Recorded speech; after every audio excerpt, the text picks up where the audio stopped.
para lang po malinaw, on record, ano po ang katungkulan po ninyo under dito po sa operasyon ng mga sabongero, sir? Ako ang pinagkakatiwalaan niya sa lahat ng bagay at isa akong farm manager sa lahat ng farm ni Mr. Atong Ang.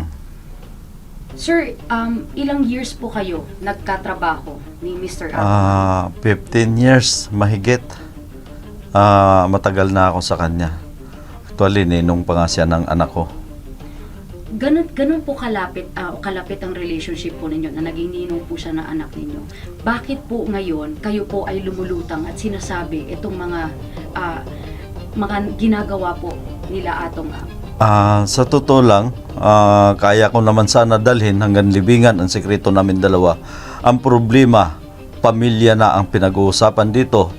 Ang gusto niya patayin mag-ina ko. Sinaman niya pa ang mag-ina ko. Tanggap ko na sana kung ako lang ang patayin niya. Pero pamilya na ang pinag-uusapan dito, hindi pwedeng hindi ako lalaban sa kanya. Paano po nauwi sa ganun na po ang usapan ninyong dalawa? Ano po ang nangyari? Bakit nabaliktad na ang sitwasyon? Hindi ko nga alam kung anong mga pinagagawa niya sa akin. Dahil anong una pa lang, pinahuli niya na ako. Lahat naman, alam naman ng taong bayan, lahat ng mga kasama ko sa trabaho, alam nila lahat na siya ang mastermind sa lahat ng nawawalang sabongero. For the record po, sir, lahat ng mga ito, narinig niyo po ba in person na lumabas sa bibig ni Atong Ang? Yes, dahil ako nga pinagkitiwalaan niya ng lahat sinasabi niya sa akin.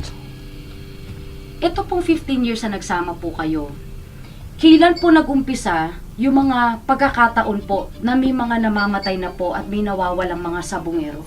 Hindi lang sabongero to. Mayroon kasi siyang kontak, panahon pa ng yung Kuratong. Ano po ang nangyari, sir, dito sa mga missing sabongeros? Kasi ang nasa amin po ay 34 itong mga nawawala. Sa inyo pong pagkakaalala, 34 lang po ba ang nawawala? Sa pagkakaalam ko, hindi lang 34 yan. Mahigit 100 yan. Kaya ako nanawagan sa lahat ng pamilya ng namamatayan. Simula sa waiting hanggang sa itong missing sabongero, lumantad na kayo at ako ang susi ng lahat. Lahat po ba ng 100 na ito ay sa may Taal Lake din po mahahanap?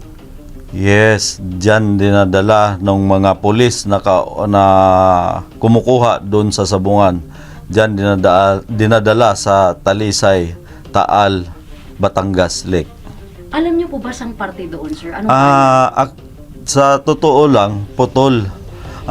Kaya ko nalaman na sa Taal, gawa ng nung kadalasan marami siyang minsan 8, 10. Siyempre, nagtaka ako kinabukasan, mayroon na naman. Sinabi ko, baka naman magagalit na sa atin si Mr. Atong Ang. Bakit ganun kabilis?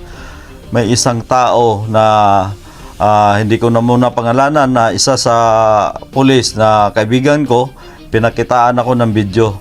Ito sir, hindi ka maniwala. Doon ko nakikita at doon ko nasabi sa ibang channel na ang pagpatay sa mga missing sabongero ay hindi lang binaril, hindi sinaksak, kundi yung parang kanta ba na killing me softly, yung nilalagyan ng tie wire yung leeg at iniikot-ikot hanggang sa mamatay.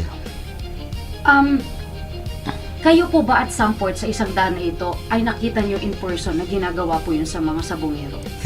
Yun nga, sinabi ko, wala akong idea. Doon ka lang nakikita sa cellphone na binidyohan nila. Nung kinuha niya yung cellphone ko, pinasunog. Kaya kulang yung aking ebidensya. Nabanggit niyo po may mga pulis. Gusto po naming malaman, sir, kung marami po ba o meron po ba miyembro ng Philippine National Police na may kinalaman sa paggawala ng mga sabongero? Yes, sila lahat ang may alam niyan. Sir, for the record po, meron po bang kinalaman ng Philippine National Police dito po sa pagkawala ng mga sabongero? Yes, mayroon. Kaya sila ngayon, yung alias Totoy, hinahunting nila at tumatawag sila sa ibang tao na makakilala nila na mga killer na sa ngayon pinatungan na ako ng 50 million para ako ay mapatay nila. So, pasalamat ako. Tagal kong pinagdadasal kay Sir General Torres, sir, dating CIDG, na sana maging PNP chief. Ngayon, dininig ng Panginoon ang aking dasal. Hindi ako natakot sa kanila, gawa kakampi ko ang gobyerno at alam ko si General Torre hindi kaya nila bayaran ng ganong halaga. Meron po ba, aside from Philippine National Police, na uniform personnel o government official, former or incumbent, na involved po dito sa operasyon na ito? Ang alam, wala. Mga pulis lang talaga. At saka mga civilian ang involved niyan. So wala pong former mayor, governor ng Calabarzon na involved, oo. may Taal Lake na Sorry. Kasama yung dating vice mayor. Yun ang pinagsakyan nila at yun ang iniimbitahan ngayon ng CIDG para malaman lahat, may bulgar lahat ang pinagagawa nila. Sir, nabanggit niyo po kanina at lumabas na po sa ilang mga news outlets na involved po, nabanggit nyo, si Atong Ang at si Gretchen Barreto. Meron pa po bang malalaking tao na involved po sa operasyon? Yes, si Gretchen Barreto, Eric De La Rosa at Engineer Celso Salazar. Sila ang mastermind. At saka ito, hindi natin pwedeng iligtas si Ma'am Gretchen Barreto dahil magkatabi sila ni Mr. Atong Ang. Magkatabi rin sila matulog. Ngayon, ang hinihiling ko kaya Ma'am Gretchen, makipag-ugnayan na kayo sa akin, Madam. Tulungan nyo na ako na ikaw ang pangalawang witness para makamit natin ang hustisya ng mga pamilyang nawawalang sabungero. May nabanggit po kayo na dati po sa PCSO, sir? Yes, yung ex-judge na hindi ko muna pangalanan, siya ang tagalakad ng mga judges, mga piskal, siya ang taga-ayos, dinadala niya sa ibang bansa para maabsulto lang itong kaso ni Mr. Atong Ang sa missing sabungero. Okay po, malapit na po ako matapos, sir, sa ating pong interview. Ano po ang exact involvement noong actress? From lahat po ba na operasyon, meron po siyang say? Mayroon siyang kinalaman gawa ng siya ay alpha dito sa Pitmaster sa online sabong. Kaya lahat ng mga nangyayari, alam niya lahat at magkatabi sila ni Mr. Atong Ang. Bakit po nabubunot itong mga sabungero na ito? Ano po allegedly ang ginawa nila? Bakit sila pinatay? Gumagawa kasi sila ng mga kalukuhan, pandaraya sa sabong. Kaya yan gusto ipaligpit ni Mr. Atong Ang dahil ayaw niya masira ang kanyang online sabong at liliit ang kanyang kita. Sa tingin niyo po ba marami pong connections itong mga taong binabangga niyo up to this day? Sa tingin niyo po ba maaabot niyo pa ang hustisyang gusto ninyo? Yes, bahala ng Panginoon sa akin at katulad ng sinabi ko kanina, ako'y nanawagan sa ating mahal na Pangulo na sana wag niyang pabayaan itong kaso ng missing sabongero.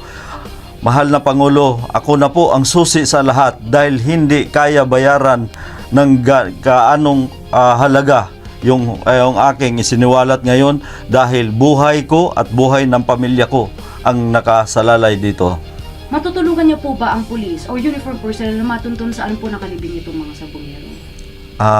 Wala akong masabi niyan. Bahala na si General Torres, sir. Siya na ang bahala magpaimbestigan niyan.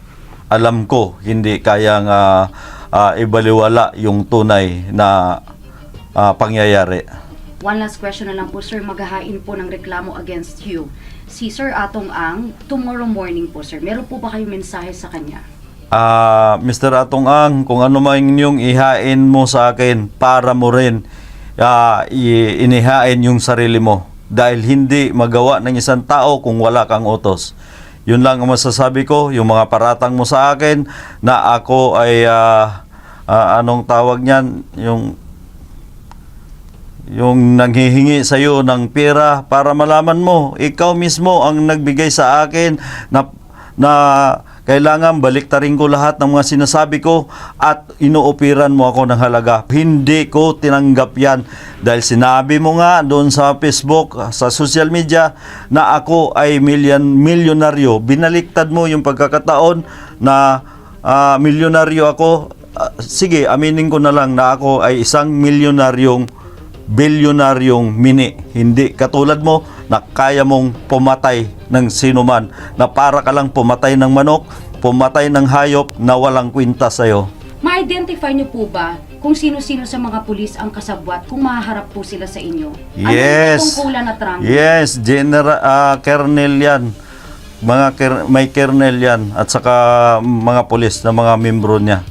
Kaya ko. At saka ngayon, sa IMEG, nanawagan ako kay Sir General Breton. Sir, pakiusap ko naman sir, sana marinig mo tong interview ko na to. Buhay ko na po ang nakasalalay dito. Pag ako mawala ng hustisya ang lahat ng sabungero, lahat ng mga pamilyang namamatayan. Maraming salamat po sa oras ninyo, sir.